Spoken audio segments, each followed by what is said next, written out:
Hey everyone. Tonight we begin not with bullets, but with bottles. Picture a trench at Verdun, mud sucking at boots, the stench of rot in the air, and a soldier lifting his cup. It isn't just wine inside, is Vin Mariani, a cocaine-laced tonic praised by popes and presidents, now fueling men trapped in hell. One sip dulls hunger, banishes fear, and makes bullets seem slower. Laughter rises in the mud, manic, unstoppable until hearts seize, hands shake, and bodies collapse face first into the very wine that kept them standing.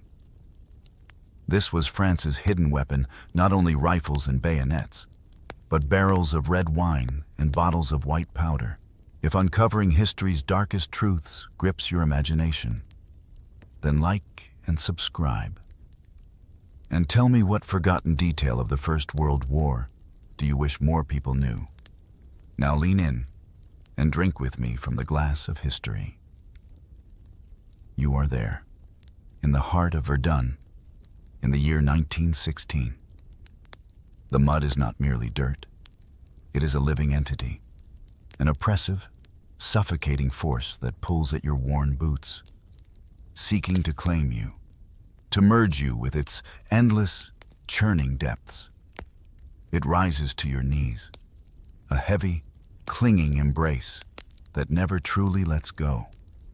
Around you, the landscape is a torn canvas of despair, a testament to the unyielding brutality of war.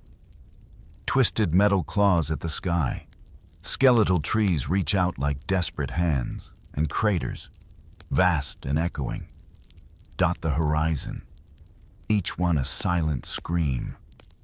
And within these craters, sometimes, you see them, the silent, bloated forms, indistinct in the mire, alongside the writhing, insatiable rats that have made this desolate realm their own. The air itself is a heavy shroud, thick with the metallic tang of blood, the acrid bite of cordite, and the cloying sweetness of decay. A scent that clings to your uniform, to your hair, to the very lining of your lungs. It is a world stripped bare of beauty, of comfort, of hope. Yet, amidst this profound desolation, you find a peculiar solace. You watch as a comrade, his face etched with a weariness that goes beyond fatigue, beyond exhaustion, reaches into his pack. His hands, gnarled and scarred, move with a practiced slowness, a deliberate grace that contrasts sharply with the frantic chaos of battle.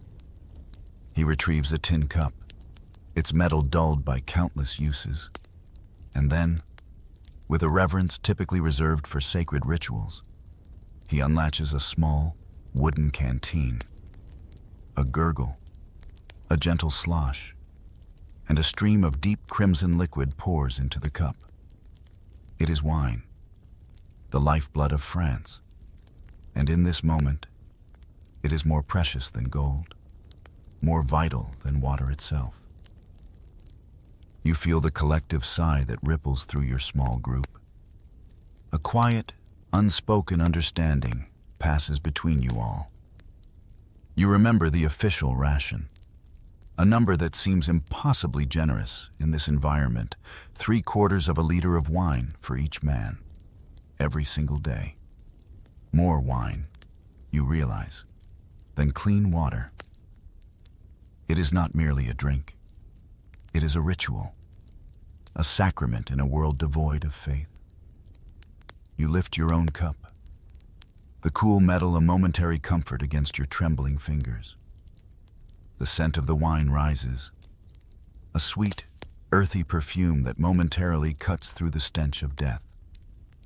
You take a slow sip, letting the liquid coat your tongue, a fleeting warmth spreading through your chest. It is a brief escape from the gnawing cold, the constant fear, the pervasive despair. You recall the words scrawled in a letter, read aloud by another soldier just days ago. A message from the front to a wife back home. Without wine, no courage. Without courage, no France. You understand the sentiment with a chilling clarity. It is not just courage the wine provides, it is a shield, a thin, fragile barrier against the encroaching madness.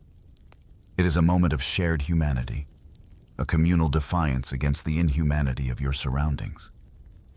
There are jokes, of course, a dark humor that blossoms in the bleakest of soils. A sardonic grin stretches across a grimy face beside you.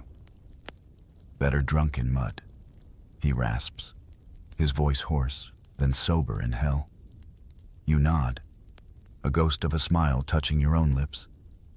It is a truth born of desperation, a grim acceptance of your fate. The wine helps you forget, if only for a few precious minutes. The screams, the explosions, the faces of those who will not see another dawn. It makes the world a little softer, a little less sharp, a little more bearable. You take another sip, letting the sensation wash over you, a fleeting peace in the eye of the storm. But even as this momentary calm settles, a whisper of a thought drifts through your mind, a premonition of something more potent, more dangerous.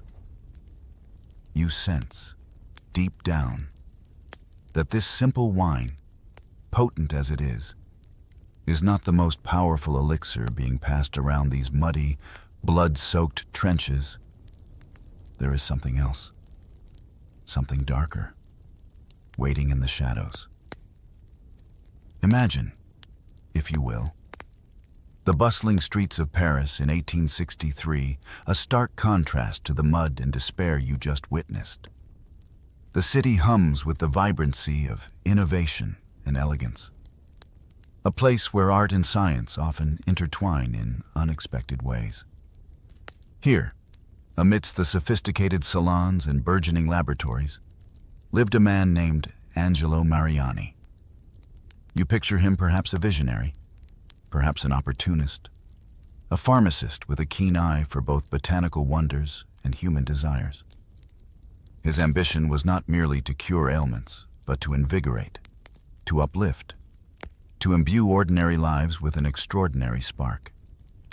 And so, he embarked on a journey of invention, seeking an elixir that could truly live up to this grand vision. His gaze fell upon the fabled coca leaves of Peru, ancient and revered, whispered to possess almost mythical properties. You can almost feel the dry, brittle texture of those leaves as they were transported across vast oceans, carrying with them the concentrated essence of a distant land. Mariani, with his meticulous scientific mind, understood the potential locked within these botanical treasures. He devised a method, a careful process of infusion, to blend the raw power of the coca plant with the familiar comfort of Bordeaux wine. The result was not merely a new drink, but a revelation Vin Mariani. You can almost taste the subtle bitterness of the coca mingling with the sweet, robust notes of the wine, a complex flavor profile that hints at its hidden potency. Each glass, you later learn, contained several milligrams of pure cocaine alkaloid, a potent dose that promised an immediate, exhilarating lift. This wasn't just a gentle pick-me-up. It was a jolt to the senses, a faster, more profound kick than even the strongest espresso could ever hope to deliver. The early advertisements for Vin Mariani were nothing short of brilliant, a masterful blend of artistry and persuasion. You envision the elegant posters, the ornate bottles, each one promising vitality, strength, and intellectual vigor. But the true genius of Mariani's marketing lay in its endorsements. Imagine the sheer audacity, the powerful symbolism of Pope Leo XIII himself, a figure of immense spiritual authority, holding a bottle of coca wine in his hands, his venerable countenance radiating approval. You can almost hear the hushed whispers of awe and wonder as this image circulated throughout Europe and beyond. To solidify this divine seal of approval, the Pope famously declared, with a solemnity that belied the potent contents of the bottle, "It gives me strength for my sermons." You ponder the subtle irony, the delicate balance between piety and pharmaceutical enhancement. A faint, almost mischievous, thought might cross your mind: God blesses wine, the devil adds coca. It was a concoction that walked a fine line, cloaked in respectability, yet harboring a potent, transformative secret. Vin Mariani was not merely for the masses. It was a drink for the elite, a mark of sophistication and modern enlightenment. You picture it gracing the tables of power, a coveted gift presented to leaders like Napoleon III, its reputation growing with each influential endorsement. Imagine the sparkling crystal glasses, the hushed conversations, the subtle buzz of energy that permeated these exclusive gatherings. It was believed to sharpen the mind, to restore flagging spirits, to provide an edge in a competitive world. The promise of enhanced performance, of sustained energy, resonated deeply with the demands of the era. Little did anyone truly grasp the full implications of this seemingly miraculous tonic.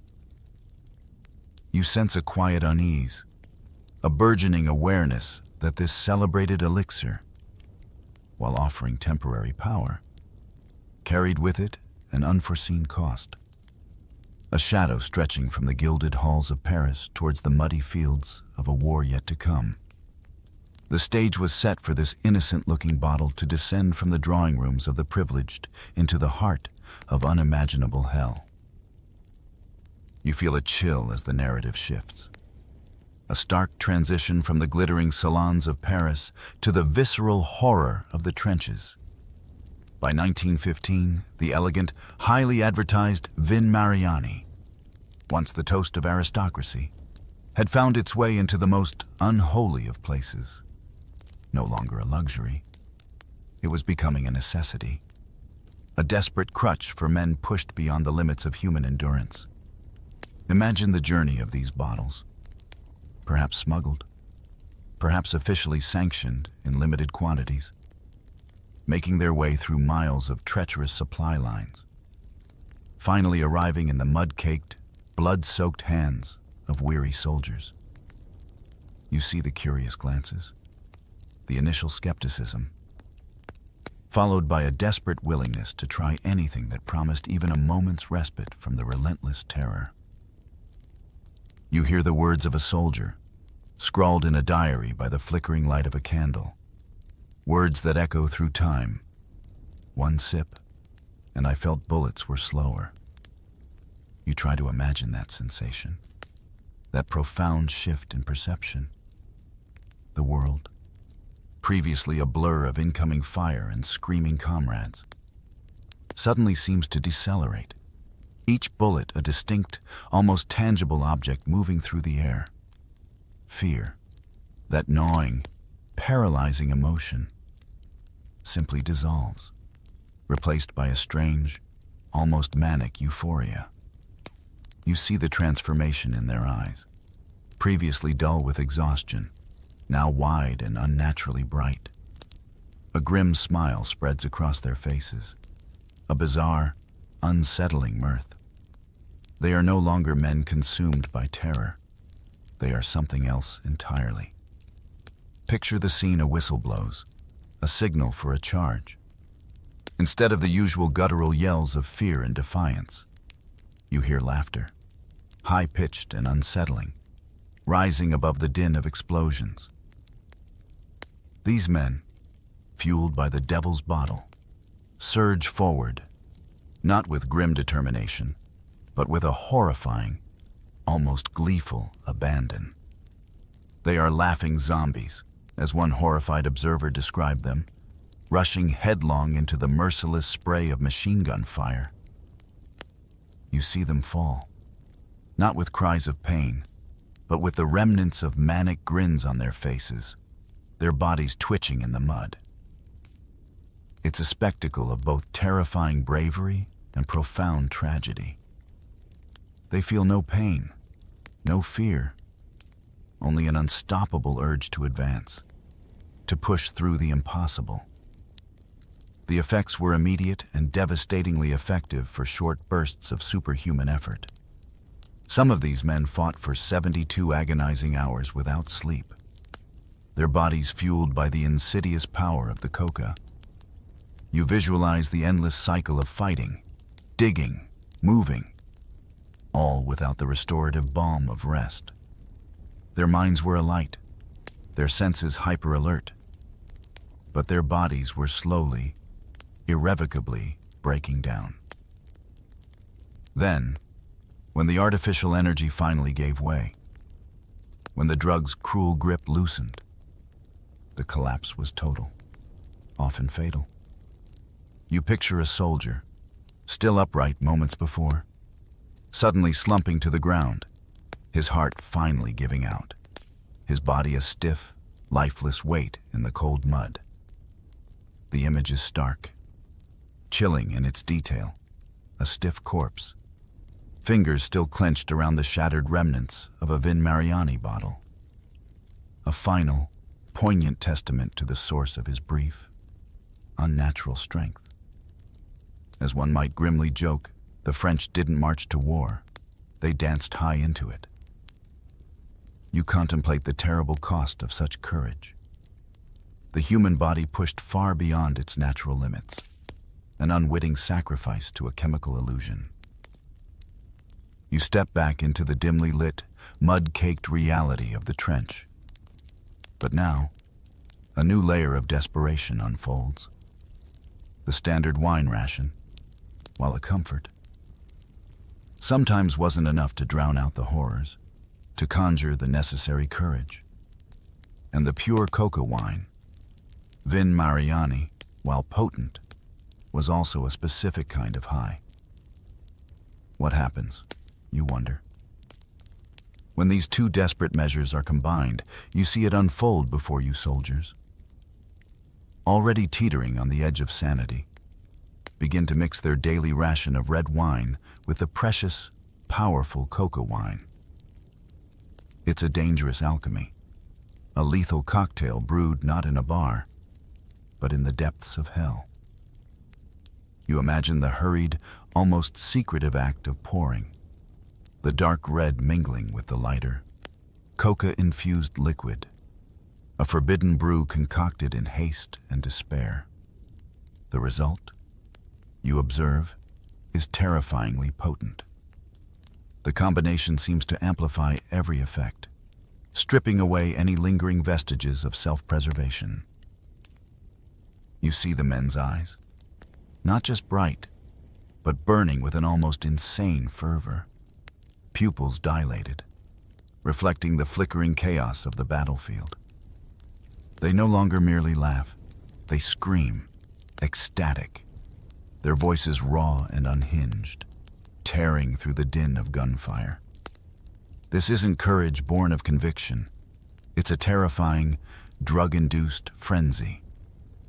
They storm forward, not cautiously, but with an utterly reckless abandon, straight into the waiting bayonets of the German lines. You hear the thud of bodies, the clank of steel, the horrifying screams. But these men seem impervious. An officer's note, scribbled hastily in a grim report, floats into your mind. They felt no pain until they were in pieces. You try to comprehend that chilling statement, the sheer, unimaginable horror of it.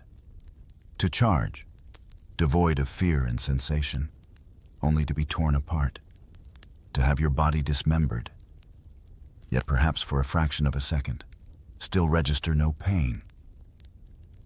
It's a paradox of brutality, a testament to the drug's ability to turn men into invulnerable, yet ultimately fragile, machines.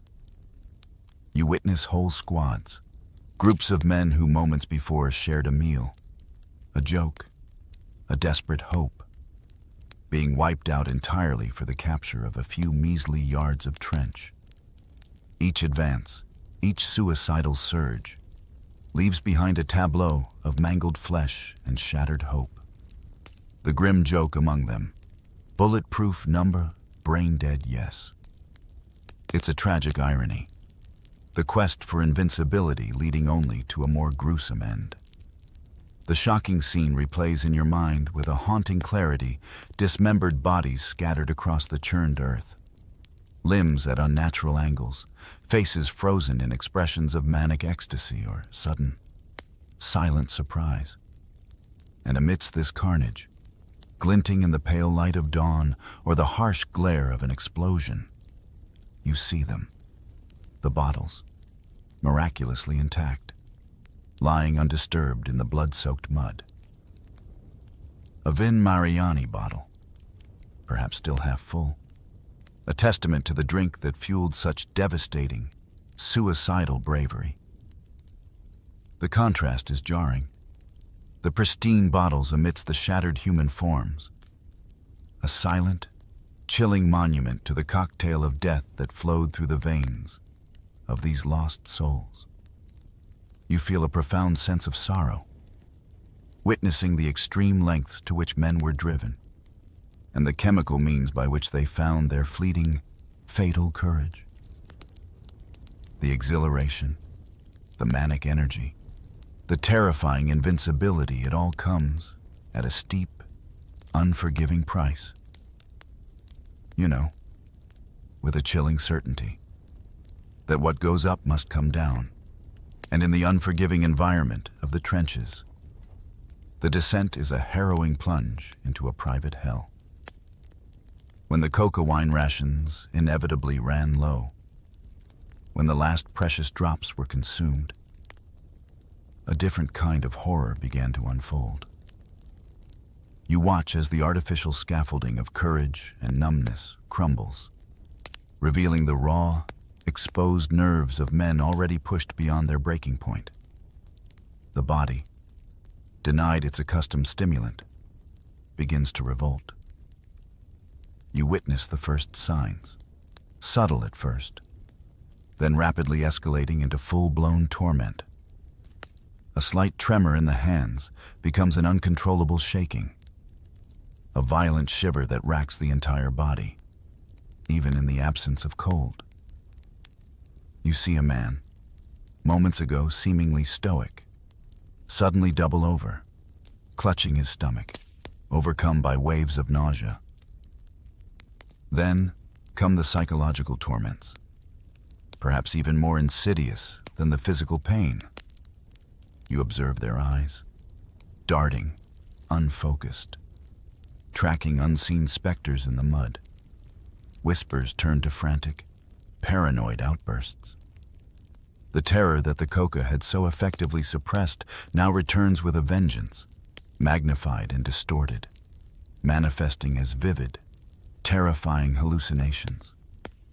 You try to imagine the sheer terror of seeing grotesque figures emerge from the shadows of the trench, of hearing phantom screams over the distant thud of artillery. A diary entry, hauntingly personal, speaks volumes of this suffering. I shook like a leaf, sobbed like a child. You visualize the utter vulnerability, the complete loss of composure in men who were expected to be unbreakable. The emotional dam, held back by the drug, bursts, unleashing a torrent of suppressed grief, fear, and exhaustion. These hardened soldiers, who had faced down death with a grin, now lay huddled in the mud, weeping uncontrollably, their bodies racked by seizures, muscles clenching and releasing in spasms beyond their control. The trenches, already a crucible of suffering, become a prison of withdrawal, a place where the chemical dependency extracts its cruelest tribute.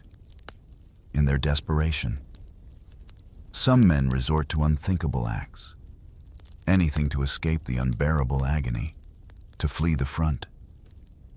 You hear the sickening crack of a rifle, not aimed at the enemy, but at a soldier's own hand, a self-inflicted wound, a deliberate sacrifice of a limb, a desperate plea for removal from the battlefield, even if it meant court-martial or permanent disability. You understand the profound despair that must drive a man to such an act, weighing the pain of a gunshot against the torment of withdrawal and the perpetual threat of death. But even this desperate measure comes with its own brand of cruelty. Their comrades, perhaps hardened by their own struggles, or unable to comprehend this particular agony, mock them with cruel epithets, "coke cowards." You feel the sting of that judgment, the isolation and shame compounding their suffering. Better one bullet in the hand than 1,000 in the head. A grim joke might be muttered. The shocking image that lingers, however, is one of profound, almost religious, devotion to the absent drug. You see them, twitching and whimpering in the mud, their hands still clutching empty Vin Mariani bottles. These aren't just empty containers. They are holy relics, objects of a forgotten faith, held with a desperate tenderness, as if by clinging to the vessel, they could somehow conjure back the contents, the fleeting comfort, the lost courage. You witness the raw, aching yearning for something that is no longer there, a tangible representation of their addiction and their utter dependence. The silence that follows is heavy, laden with the weight of unacknowledged suffering and the insidious cost of temporary bravery. As the horrors of the trenches fade momentarily from your mind, you are transported, almost jarringly, to the glittering heart of France Paris. But this isn't the Paris of heroic tales or romantic escapades. This is Paris, the capital of coca wine, a city seemingly detached from the mud and blood of Verdun, yet inextricably linked by the very elixir that fueled both. You imagine the elegant boulevards, the grand cafes, the vibrant cultural life, all continuing with a veneer of normalcy, even as the nation bled. The contrast is stark, almost unsettling, a testament to how profoundly integrated Vin Mariani had become into the fabric of French society. You envision the aristocratic women, their gowns rustling, their laughter light and airy, preparing for an evening at the opera, before they settle into their velvet seats, before the first notes of the symphony swell. They pause. A delicate hand reaches for a bottle, perhaps discreetly hidden, perhaps proudly displayed on a gilded tray. They sip their coca wine, not as a desperate measure, but as a sophisticated tonic, a fashionable stimulant to sharpen their wits, to enhance their appreciation of the arts, to add a sparkle to their eyes. You picture their refined gestures, the clinking of delicate glasses, completely unaware, or perhaps willfully ignorant, of the parallel scenes unfolding just a few hundred miles away. The drug that brought manic energy to the battlefield now brought an almost serene alertness to the opera house. Beyond the world of leisure and luxury, you see another, grittier side of Paris, where the demands were equally relentless, if less glamorous. Imagine the vast, noisy factory floors, the rhythmic clang of machinery, the relentless pace of wartime production. Here, too, Vin Mariani found its purpose. You see the weary faces of workers, their bodies aching after 14-hour shifts, their spirits flagging under the ceaseless demands. They, too, reach for the bottle, seeking not euphoria, but endurance.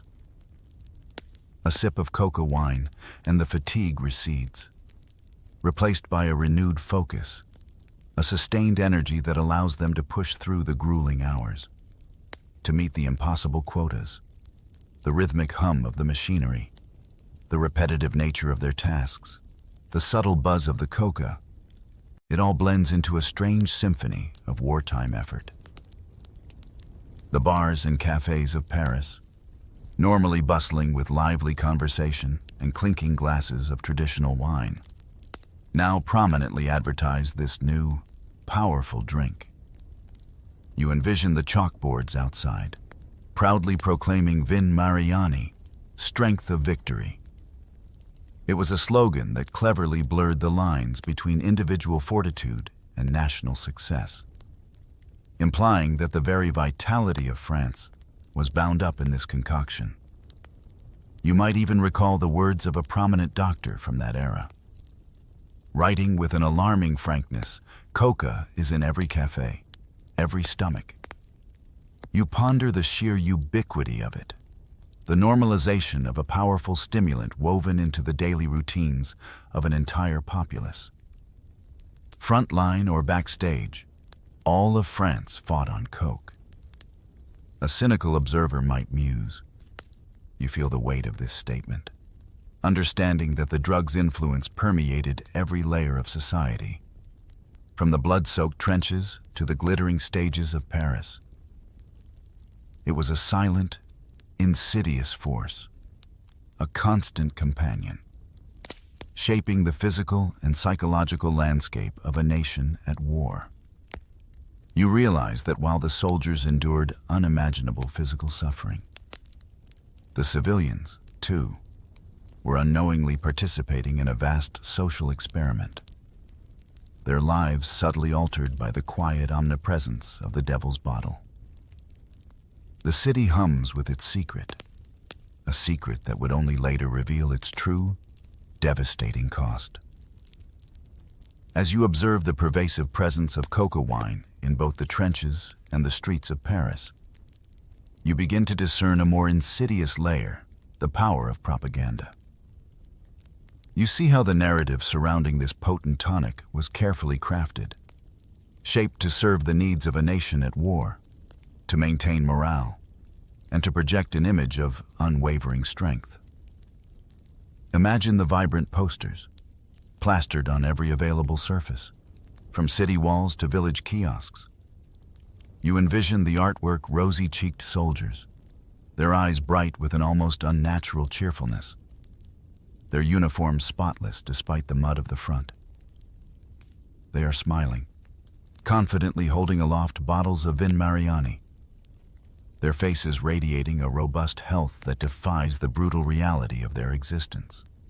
The captions beneath these images are equally uplifting, designed to instill a sense of national pride and confidence. Newspapers, carefully controlled and heavily censored, echoed these sentiments, praising Vin Mariani not merely as a tonic, but as the fuel of victory. You can almost hear the bombastic headlines, the flowery language extolling its virtues, presenting it as an essential component of French resilience and martial prowess. It was a powerful message drink, this. And you too can be strong, courageous, and contribute to the glorious triumph of France. The message was clear, unwavering, and utterly deceptive. But you, with your immersive perspective, can see beyond the glossy surface of these carefully constructed illusions. You witness the stark, brutal contrast between the propaganda and the grim reality unfolding in the trenches and even in the quiet corners of civilian life. The supposed fuel of victory often led not to sustained strength, but to a litany of debilitating side effects. You see the soldiers, not with rosy cheeks, but with hollow eyes, their faces pale and drawn from insomnia, the relentless sleeplessness brought on by the stimulant.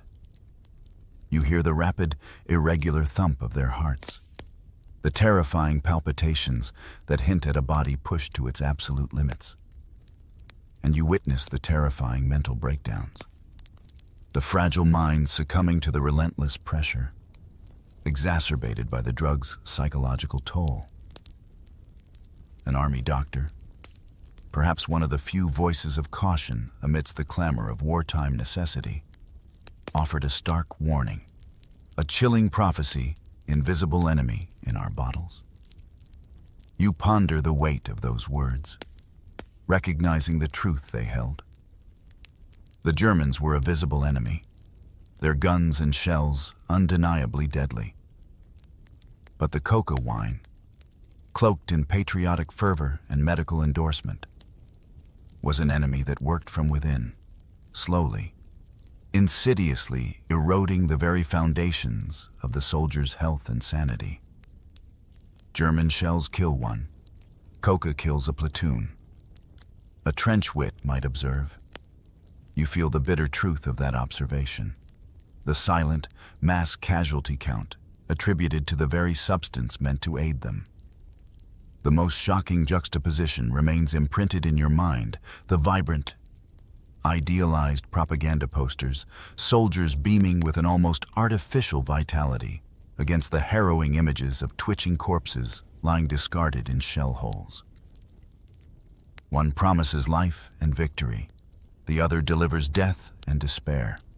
You realize that this was not merely a battle fought with bullets and bayonets, but a battle for the minds and bodies of men, waged with the subtle, insidious power of illusion. The gentle flow of the narrative emphasizes the tragedy of this deception, the quiet sorrow of lives sacrificed not just to enemy fire, but to the very substances meant to sustain them.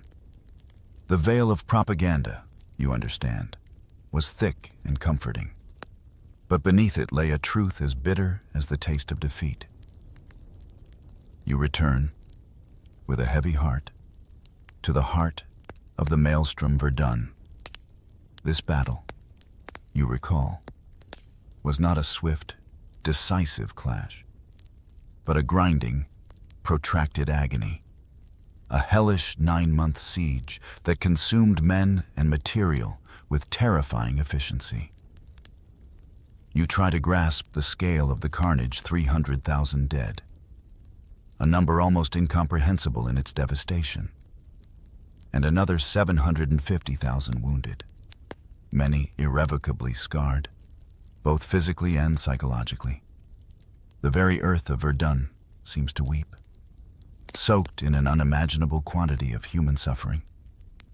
It is a place where the landscape itself became a testament to enduring horror. As you gaze upon this shattered land, you see a chilling tableau: barrels of wine, once brimming with life-giving liquid, now broken and overturned, their contents spilling freely into the vast, waterlogged craters. The deep red of the wine swirls and mingles with another, darker crimson, the blood of countless men. It is a grotesque tapestry, a sanguine symphony played out on the stage of destruction. You feel a profound sense of irony, of the sacred and the profane colliding in this desolate expanse. The lifeblood of France, intended to bring joy and sustenance, now mixes irrevocably with the lifeblood of its fallen sons. You hear the echoed words of a French officer, his voice hoarse with exhaustion and grim determination. Without wine, Verdun falls in a week. You understand the depth of that statement. It wasn't just a morale booster, it was seen as a strategic imperative. The wine, and the coca wine woven into its consumption, became an integral part of the war machine. It provided a temporary escape, a moment of courage, a flicker of humanity in an inhuman landscape. It kept spirits from completely breaking, allowed men to face another dawn, another barrage, another charge. Without it, the relentless psychological pressure, coupled with physical exhaustion, would have crumbled their resolve far sooner. And the coca wine, the devil's bottle, played its unique and terrifying role. It became the fuel for the impossible, the stimulant that defied human limits. You picture the soldiers, their eyes burning with artificial energy, their bodies twitching with an unnatural alertness. They were kept awake, hyper-aware, capable of functioning for 48-hour battles, enduring shifts in the trenches that would normally render a man catatonic with fatigue. This sustained, drug-induced wakefulness allowed them to man their posts, to fight, to endure, long after their bodies and minds screamed for rest. It was a brutal efficiency, achieved at an astronomical human cost. Verdun wasn't just soaked in blood, it was marinated in wine. The grim humor suggests. You feel the visceral truth of that image. The ground literally saturated with the two liquids, inextricably linked in the narrative of this devastating battle. The shocking statistic solidifies this image in your mind. 100 million liters of wine poured into Verdun. You try to visualize such an immense quantity, a river of wine flowing through the battleground, rivaling, in sheer volume, the blood spilled by a generation of men. It is a sobering thought, a testament to the extent of reliance on these substances. You recognize that Verdun was not just a battle of steel and strategy. It was a battle fueled by the bottle, a testament to humanity's desperate search for courage in the face of absolute despair, and the terrible consequences of finding it in a glass. As you reflect on the French reliance on wine and coca wine, you find yourself turning your gaze across the shattered no man's land, imagining the perspective of the German adversary. From their trenches, the French were a puzzling, often maddening, spectacle. You visualize the German press, eager to find any perceived weakness in their enemy, seizing upon the rumors and observations filtering back from the front.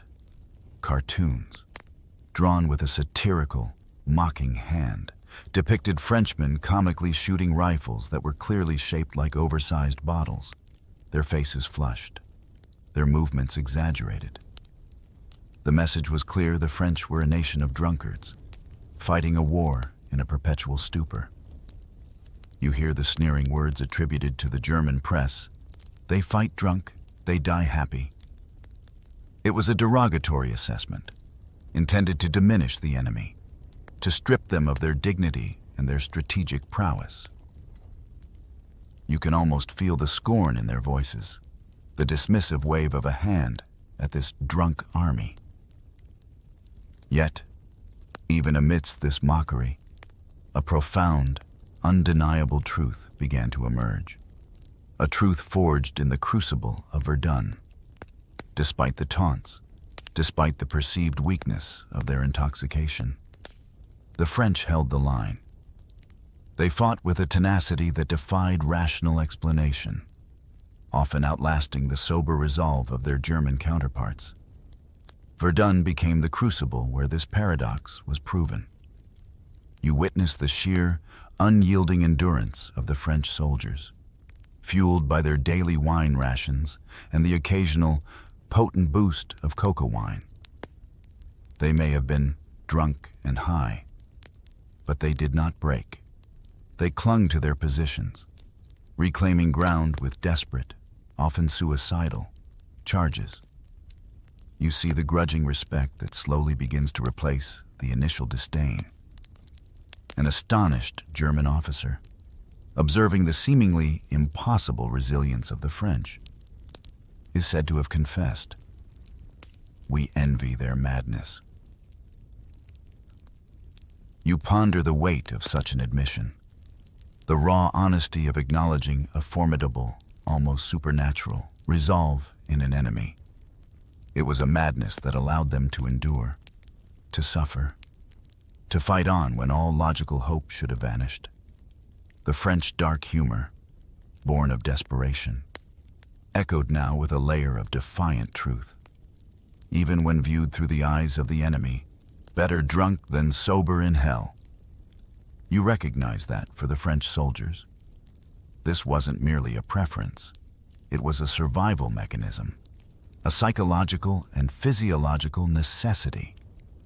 The wine and coca wine provided a veil, however thin, against the unremitting terror and pain.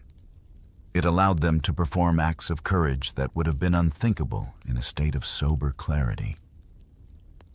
The most shocking image you carry from this German perspective is the sight of those coked-up Frenchmen, grinning wildly, almost maniacally, as the German forces, exhausted and battered, were forced to retreat from yet another fierce engagement.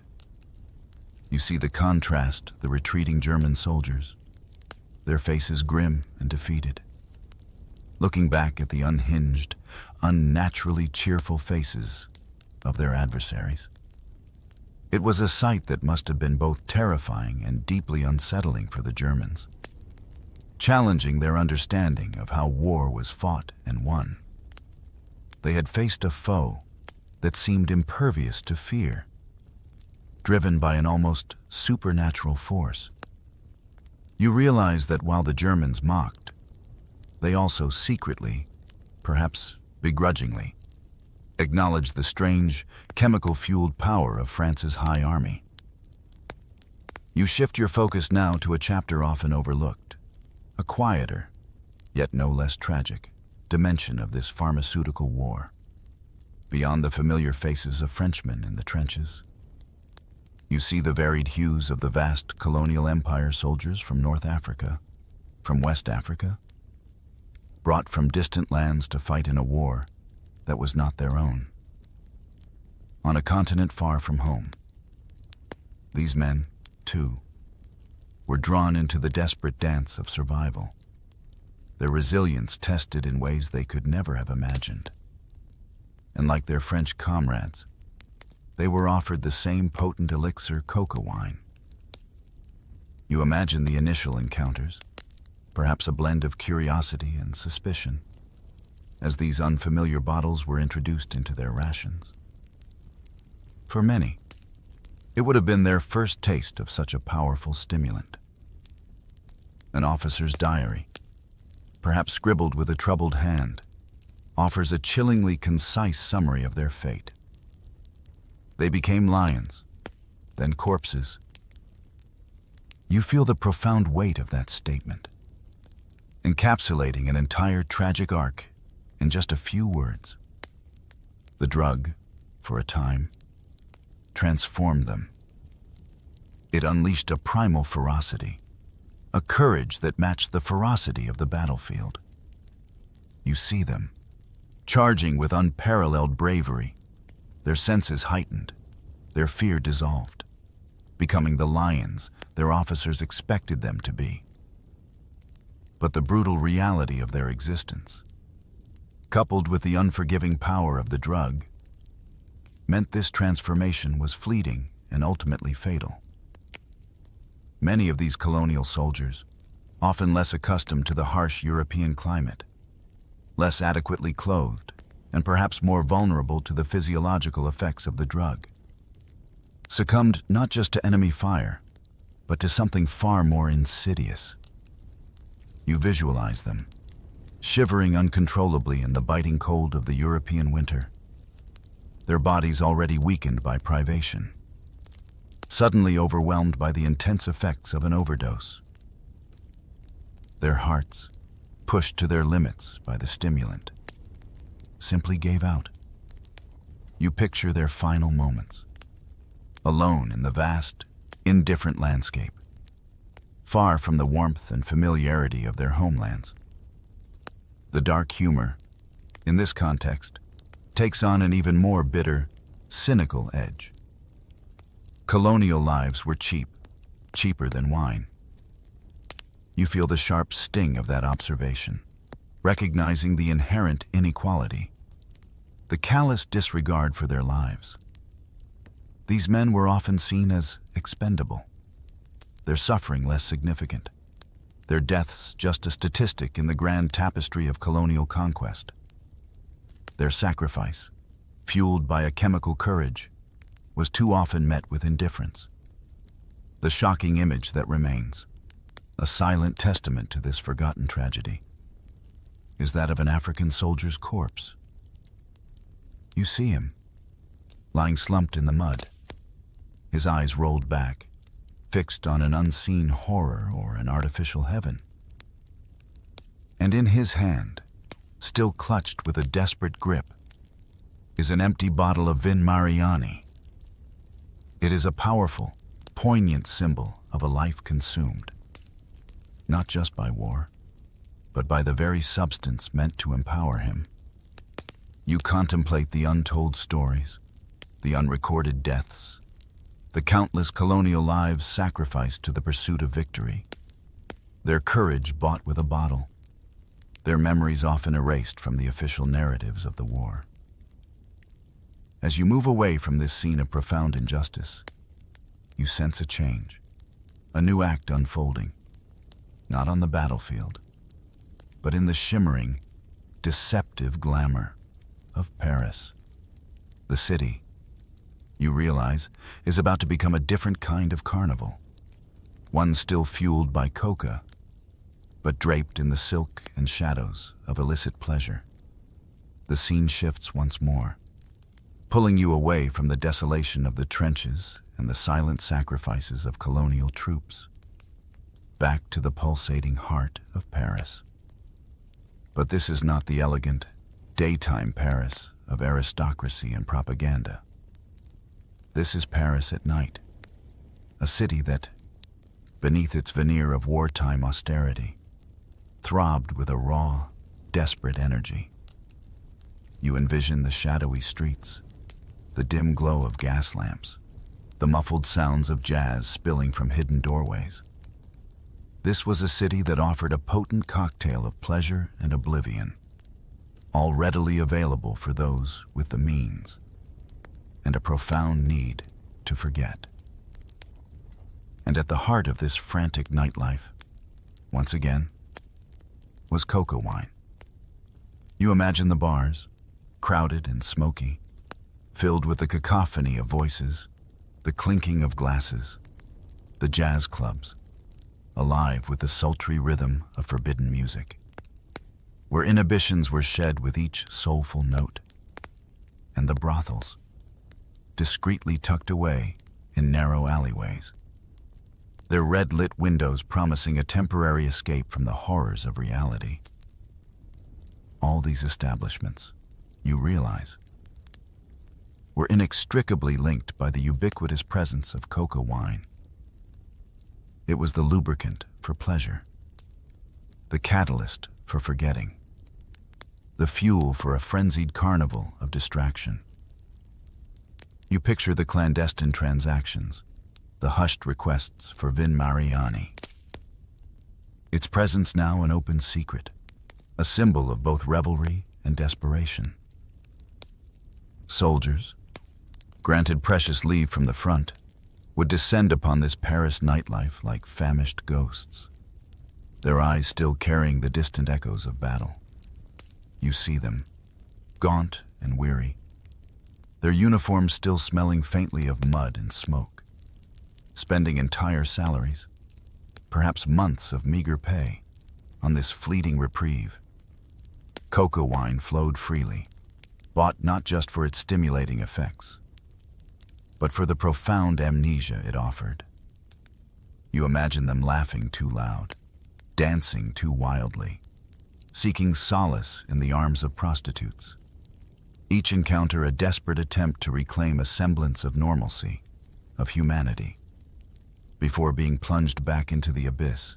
Newspapers, ever eager to frame the narrative, called these frantic escapades "rest for heroes," a sanitizing phrase that barely masked the underlying desperation, the dark humor of the time, infused with a cynical resignation.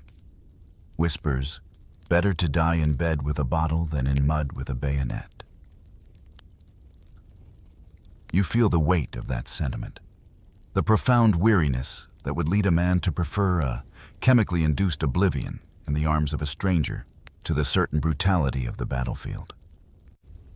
It was a choice born of despair, a temporary delusion of peace before the inevitable return to hell. The most shocking images are those that capture this agonizing duality.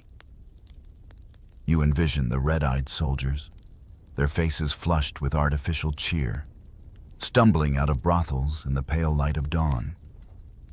They smell not just of cheap perfume and stale tobacco, but, as one prostitute's note chillingly describes, they smelled of blood, sweat, and coca. You see them, still buzzing from the night's indulgences, being loaded onto trains, their temporary freedom over, their bodies and minds still reeling from the drugs and the fleeting pleasures. They are shipped back to Verdun, back to the mud and the bullets, carrying with them not renewed spirits, but a deeper exhaustion, a more profound emptiness. The scent of coca, you realize, becomes a haunting fragrance, a lingering reminder of the fragile line between life and death, pleasure and pain, sanity and despair. You feel the profound sadness of this fleeting carnival, a desperate attempt to outrun the shadows, only to find them waiting patiently at the end of the line. The party, you realize, could not last forever. Even as coca wine flowed through the veins of France, a growing awareness, a creeping unease, began to permeate the medical community and, eventually, the corridors of power. The insidious nature of the drug, its addictive grip, could no longer be ignored or rationalized away by patriotic fervor. In 1916, a pivotal year in the war, a line was finally drawn. Cocaine, the active ingredient in Vin Mariani, was officially classified as a banned substance. You sense the gravity of this decision, understanding its far-reaching implications, particularly for those whose bodies had become utterly dependent on its deceptive strength. The impact was immediate and devastating, especially in the trenches. Imagine the sudden, brutal cessation of supply. The devil's bottle, once a source of courage, now became an object of torment by its very absence. You witness the agonizing aftermath. Addicted soldiers, their bodies accustomed to the daily dose, now plunged into the hellish depths of withdrawal. Even as enemy shells screamed overhead, they shook uncontrollably, their limbs racked by tremors, their bodies convulsing in the mud. They screamed, not from enemy fire, but from the unbearable agony of their own biology, their minds tormented by terrifying hallucinations.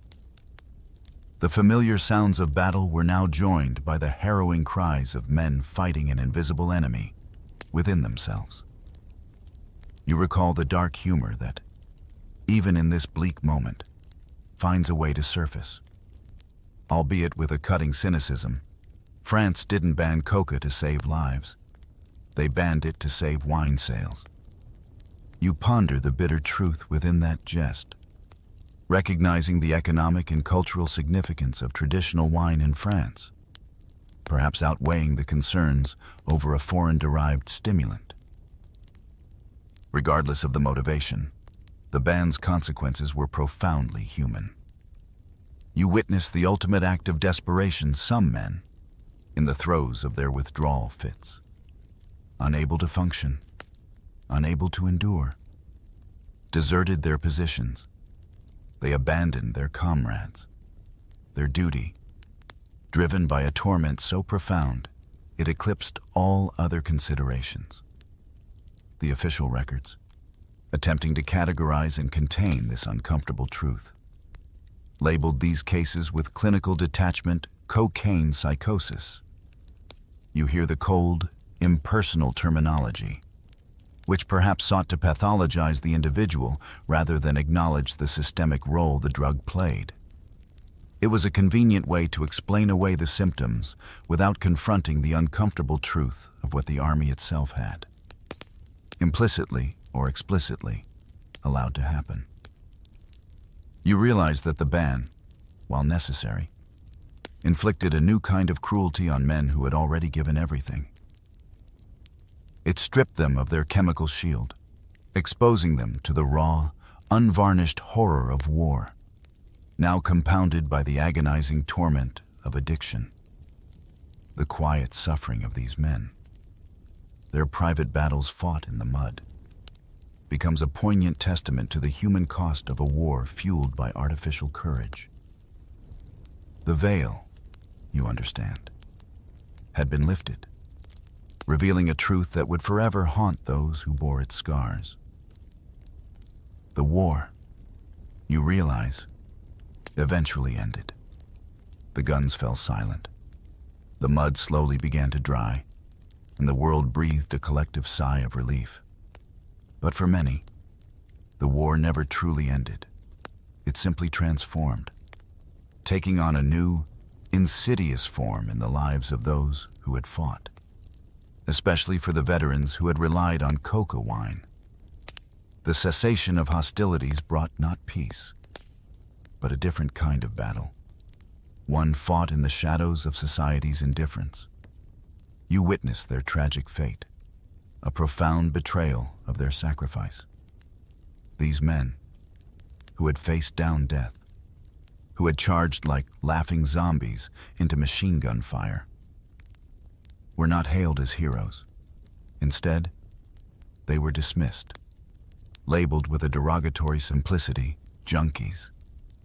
You hear the echoes of their unspoken suffering, captured in a solitary diary entry, a mournful whisper from the past. We fought high, we died forgotten. You understand the depth of that despair, the feeling of invisibility that plagued them. Their unique, chemically fueled courage was not glorified. It was conveniently erased from the narrative of triumph. Society, eager to embrace a cleaner, more heroic version of its wartime past, had no place for the twitching, addicted soldier. You see them, struggling in the aftermath, their bodies craving the substance they were once given, their minds haunted by the twin ghosts of war and withdrawal. Many of these forgotten men succumbed to their addictions, dying young, poor, and utterly ignored. You visualize their silent descent into destitution, their lives unraveling, their pleas for help often falling on deaf ears. They were not given pensions for their cocaine psychosis, nor were there monuments erected to their drug-fueled bravery. France built monuments to generals, not to junkies.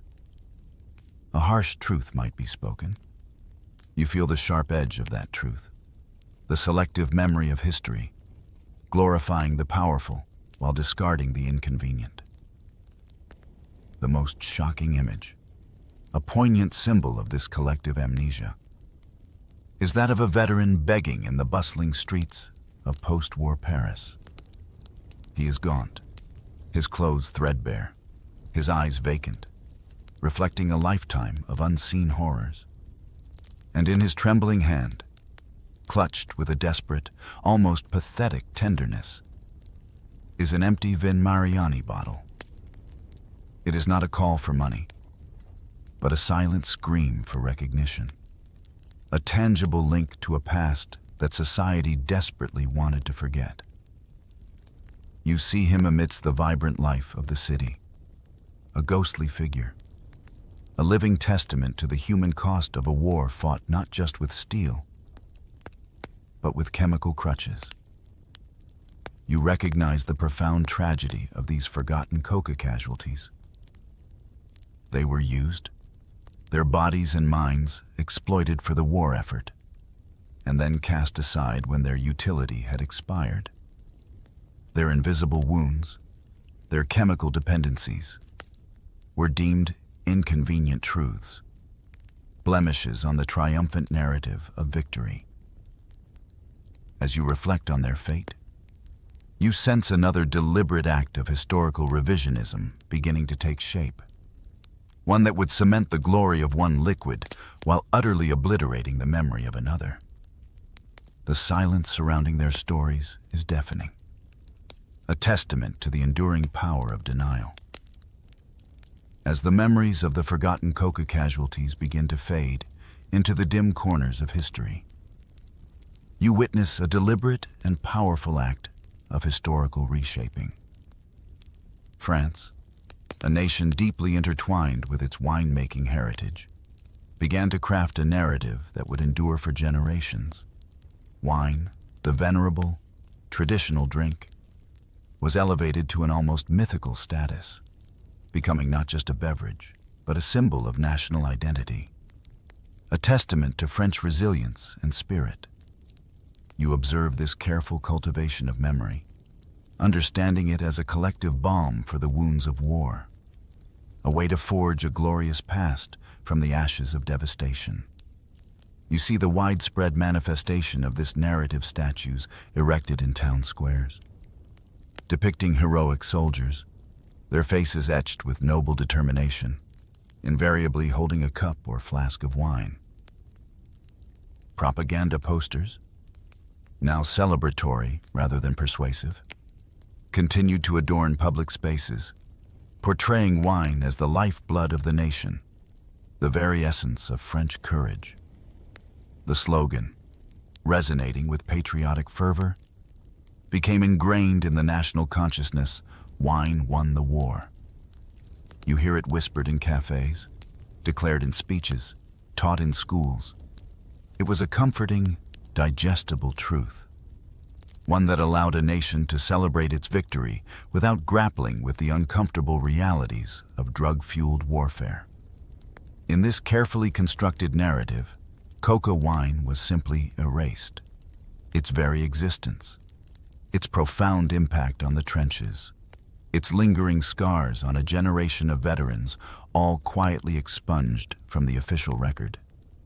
You realize that history, in this instance, became a carefully curated museum, displaying only what served the purpose of national pride.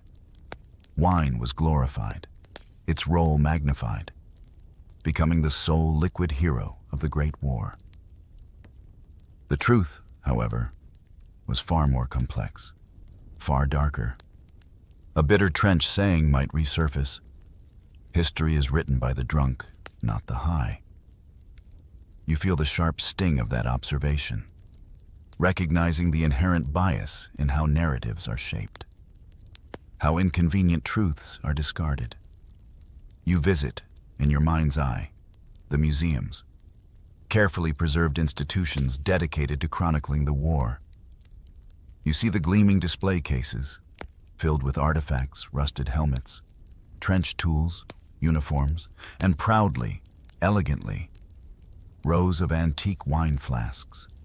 These flasks, polished and gleaming, are presented as sacred relics, symbols of the soldier's solace and courage. But you notice the striking absence. There are no Vin Mariani bottles, no trace of the powerful coca wine that often filled those very same cups. It is a conspicuous omission, a silent erasure that speaks volumes. The shocking reality, the hidden vintage truth, is that in many, many instances, those very cups, those revered flasks, often contained not just simple red wine, but the potent, cocaine-laced Vin Mariani. You feel a chill as you contemplate this duality, the stark contrast between the public myth and the private reality. The image of a soldier lifting his cup, once a symbol of stoic endurance, now carries a hidden layer of meaning, a secret known only to history's most immersive observers. You recognize that the story of wine during World War I is deeply entwined with the story of a powerful drug, a truth that, for decades, remained carefully bottled and sealed away, a testament to the enduring power of national myth-making. As you contemplate the French experience with coca wine, a broader, more profound realization begins to unfold. The First World War, with its hidden chemical dependencies, was not an isolated incident. It was a precursor, a chilling prelude to the future of warfare, where pharmaceuticals would increasingly become strategic assets. shaping the capabilities and endurance of armies. You draw a parallel, a stark comparison between the two global conflicts. If World War I saw France unknowingly fight on coca, then World War II would reveal Germany openly and systematically fighting on meth, specifically Pervitin. You picture the Blitzkrieg, the lightning-fast invasions, the seemingly unstoppable advance of the Wehrmacht across Europe. But you now see it through a new lens, understanding the hidden engine behind this relentless momentum. Pervitin, a methamphetamine, became the drug of choice for the German soldiers. You imagine the small, white pills, discreetly distributed, promising to banish fatigue, sharpen focus, and instill a ruthless aggression. It kept the Wehrmacht awake and alert, capable of enduring grueling 3-day marches without sleep, pushing deep into enemy territory, overwhelming defenses that expected a slower, more human pace. You hear the rhythmic cadence of marching boots, the relentless drive of tanks, understanding that much of this sustained effort was chemically enhanced. A grim observation, from vineyards to laboratories, the evolution of war. You reflect on this progression, from the organic, natural stimulant of coca leaves infused in wine, to the synthetic, powerful compounds churned out by pharmaceutical factories. It marks a significant shift, a move towards industrializing human endurance and aggression. This wasn't merely about personal solace. It was about optimizing military performance on a grand, national scale. The shocking scale of this pharmaceutical warfare in World War II solidifies the alarming trend. You learn that the Nazis produced an astounding 200 million meth pills, a testament to the central role the drug played in their military strategy. You try to visualize such an immense quantity, a mountain of pills fueling an entire war machine. It was a deliberate, calculated use of pharmacology to gain a tactical advantage, pushing soldiers beyond what was naturally possible. This was no longer a hidden secret. It was an acknowledged, albeit covert, part of their operational doctrine. The lesson, you realize, is profound and unsettling modern war, particularly in its most technologically advanced forms, has become, in essence, a pharmacist's battlefield. You see the soldier not just as a combatant with a rifle, but as a biological entity whose performance can be enhanced, sustained, or manipulated by carefully administered chemicals. The drugs provide the necessary adrenaline, the relentless focus, the suppression of fear and fatigue, allowing men to commit acts of endurance and aggression that would otherwise be impossible. You contemplate the ethical complexities, the human cost, and the chilling efficiency of this new form of warfare. The quiet hum of laboratories, you understand, can be as deadly as the roar of artillery, forever changing the face of conflict. Even as the focus shifts to other wars and other drugs, the unseen wounds of the First World War continue to fester. You return to the individual soldier, to the men who survived the physical horrors of the trenches, only to find themselves haunted by the psychological ones. Shell shock, as it was then inadequately called, became a pervasive, insidious ghost that clung to French veterans for the remainder of their lives. You see them, decades after the last shot was fired, their bodies outwardly healed, but their minds still trapped in a perpetual loop of terror and trauma. You ponder the role of coca wine in this enduring suffering. While it had so effectively masked fear during the brutal reality of combat, its effects were not a true cure, but a temporary suppression. And like any powerful suppression, when it lifted, the underlying emotions returned with a vengeance. often amplified and distorted. You visualize the dreams of these veterans, not vague anxieties, but vivid, almost hyper-real nightmares. The corpses, the gas, the blood, the screams, all replayed with terrifying clarity. As if in HD, the drug, by sharpening their senses and pushing them to extreme states of awareness during the war, had perhaps, paradoxically, also imprinted those traumatic memories with an unbearable intensity. A diary entry from a post-war veteran, scrawled in the lonely hours of the night, offers a poignant glimpse into this internal struggle. Better high than haunted. But both kill you anyway. You feel the profound weariness in those words, the agonizing choice between a temporary, drug-induced oblivion and the relentless torment of memory. The coca wine had provided a fleeting escape, a moment of chemical courage, but it had ultimately left them more vulnerable, more deeply scarred by the horrors they had endured. Their minds became battlefields of their own, replaying the war with an almost cinematic precision, over and over, night after agonizing night. You observe the subtle, involuntary twitching of their bodies, even in sleep. A hand might suddenly clench, a leg might jerk, as if still responding to an unheard command or an unseen explosion. And sometimes, you notice, a glass or an empty bottle, perhaps of wine, perhaps of something stronger, slips from their grasp, crashing quietly to the floor as they are seized by a night terror. It is a silent testament to the lingering shadow of addiction and trauma. Coca upgraded nightmares to cinema quality. A dark joke might sum it up. You recognize the heartbreaking truth that the very substance that granted them artificial courage in battle condemned them to an unending replay of those horrors in their minds.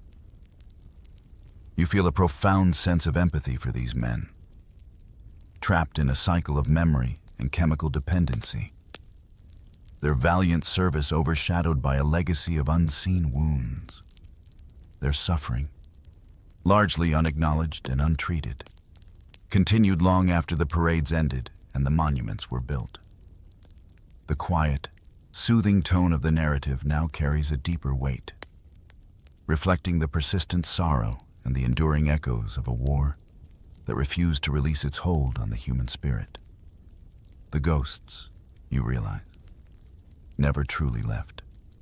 They merely moved from the battlefield to the private chambers of the mind, whispering their endless tales of horror. You turn your gaze once more across the former battlefields, back to the German perspective, but this time with a deeper understanding forged by the full narrative of coca wine. The initial mockery of the drunk army now seems less a simple dismissal and more a complex tapestry of disdain, fear, and grudging admiration. You remember the German press, delighting in their caricatures of Frenchmen firing rifles shaped like bottles, depicting them as fighting in a haze of alcohol, sleeping soundly in craters filled with wine. It was easy, comforting even, to believe their enemy was simply incompetent, dulled by drink. Yet, as the grinding reality of Verdun wore on, a different truth began to emerge. The French, intoxicated or not, held their ground with a terrifying tenacity. You recall the German officers telling admission, "We envy their madness." It was a madness born of desperation, fueled by wine and coca, that allowed them to endure suffering and maintain a relentless offensive. You see how this drug-fueled courage, while perhaps unpalatable to the stoic German military ethos, proved to be an unexpected and formidable weapon. Verdun, that vast, bloody crucible, demonstrated unequivocally that a fighting force, even if drunk and high, could outlast conventional military might, outlast steel, outlast sober resolve. From the German side, the bitter philosophical truth emerged: better coke than cowardice. You ponder this statement, realizing that for the German command, the effectiveness of the French madness was undeniable, forcing them to question their own assumptions about courage and endurance. They faced an enemy who, under the influence of these substances, seemed to transcend human limitations, becoming impervious to fear and pain, even if only temporarily. The most shocking moment, the final chilling confirmation of this grudging respect, arrives not during the Great War, but 2 decades later. You fast forward to 1940 as German troops, under the influence of their own speed-fueled Verdun, swept into Paris. The city, once a symbol of resistance, now lay at their feet. And what was one of their objectives? You learn that the invading Germans, keenly aware of the legends and rumors from the previous conflict, actually hunted for leftover cocoa wine. You visualize German soldiers, perhaps high on meth themselves, scouring Parisian pharmacies and cellars, searching for caches of Vin Mariani, the very substance that had fueled their enemies' madness in the last war. It is an act of supreme historical irony, a testament to the enduring, albeit uncomfortable, power of these chemical catalysts in shaping the course of human conflict. They envied it then, and now they sought to claim its power for themselves. This quest, you realize, underscores the profound and unsettling lesson that pharmacological advantage, however morally dubious, can become a coveted weapon in the ceaseless, evolving theater of war. You step back from the battlefields and the strategic implications, returning to a quieter, yet deeply unsettling aspect of cocoa wine's history, its pervasive presence in civilian life, even in the most innocent of settings. Vin Mariani wasn't just a secret weapon for soldiers or a trendy stimulant for Parisian elites. It was, for a period, woven into the very fabric of everyday French households. You envision it sitting proudly on kitchen shelves, alongside other tonics and remedies, a seemingly innocuous part of domestic life. You discover the shocking truth that it was widely prescribed, not just to adults, but to women, and even to children. You see the elegant, yet chilling, posters from the era, Vin Mariani for the little ones. You try to reconcile this image, a child, perhaps a cherubic infant, depicted with rosy cheeks, associated with a cocaine-laced tonic. It is a stark reminder of a different era, a time when the understanding of pharmacology and addiction was nascent, shrouded in ignorance and aggressive marketing. You can almost hear the advice from well-meaning parents, convinced they were providing their children with a beneficial stimulant. A prominent Paris doctor, reflecting the prevailing medical wisdom of the time, confidently asserted, "We give them strength, not sickness." You feel the tragic irony in that statement, the profound misunderstanding of the true nature of the substance. What was intended as a restorative, a boost for vitality, was in fact an insidious introduction to addiction, laying the groundwork for a generation unwittingly reliant on a powerful drug. You contemplate the long-term, invisible toll this must have taken, the subtle shifts in behavior, the underlying dependencies that would have permeated countless lives. Generation Coke, raised on sugar, wine, and cocaine. A cynical observation might suggest you envision an entire generation growing up with this potent elixir as a common household item, a familiar taste, a trusted remedy. It paints a picture of societal drug use on a scale that is almost unfathomable today, yet was normalized and even celebrated at the time. The most shocking realization is the sheer youth of some of these unwitting addicts. You imagine children as young as 12 already habituated to the effects of coca wine. Before they had even smoked their first cigarette or tasted their first traditional glass of alcohol. Their bodies and minds, still developing, were exposed to a substance with profound and lasting effects. You see them, unknowingly building a dependency. Their innocent childhoods subtly shaped by the presence of this tonic.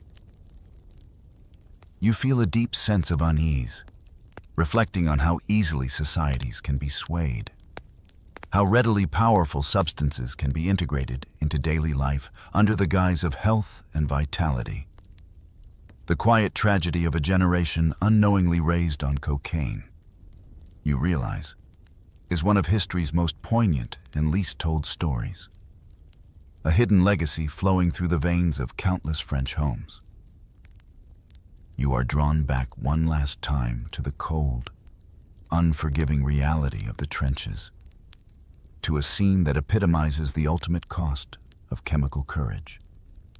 It is the eve of an assault, one of those dreaded, desperate pushes that often ended in annihilation. The air is thick with tension, a heavy shroud of unspoken fear and grim anticipation. The usual sounds of the front, the distant rumble of artillery, the intermittent crack of sniper fire seem muted, swallowed by the profound silence of impending doom. In the shell holes, these grotesque craters carved by explosives, you see the soldiers gathering. There is no bravado, no false cheer, just a profound, shared sense of impending fate. And in this moment of ultimate truth, they turn to their familiar, potent solace. They raise their cups, not just with ordinary wine, but with the potent, cocaine-laced Vin Mariani.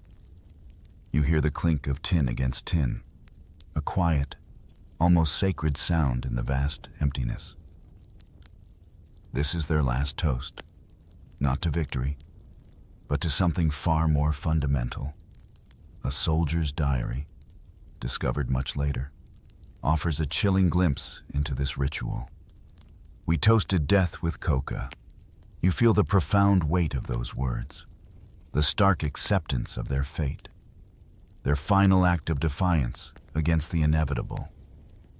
You see their eyes, burning red, not from wine alone, but from the artificial intensity of the coca.